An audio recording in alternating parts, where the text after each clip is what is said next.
So, crisis averted for now, but what will happen when Congress next meets to discuss those spending cuts?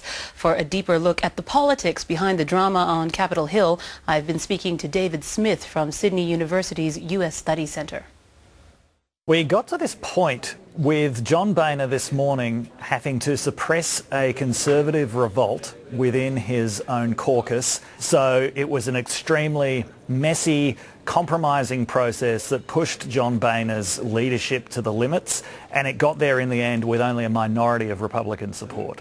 And in the end, only a stopgap measure. They will have to look into these issues again in future. With a new Congress coming in on January 3rd, how is that likely to affect the future negotiations? Well, I think that Republicans are going to be in a very strong position in about 8 weeks' time, which is when they put off negotiating the spending. This was a major part of this deal, that spending would be put off for another 2 months. So now it's going to come up at the same time that the US hits the debt ceiling, and that's going to give Republicans a huge amount of leverage. And they're hoping to use the debt ceiling to extract very deep spending cuts from the process, probably a lot deeper than what either Obama or congressional Democrats would like.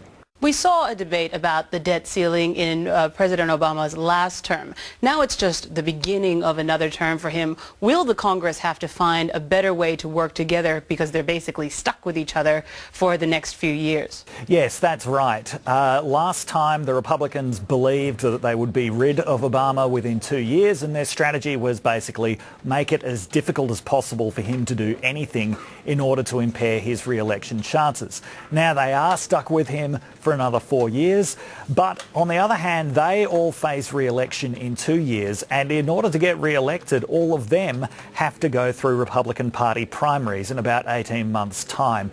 And a lot of them will be very scared that if they deviate from Republican orthodoxy on things like taxes or guns, that they'll face a primary challenge from the right organised by the Tea Party. So a lot of them are going to be reticent to cooperate for that reason.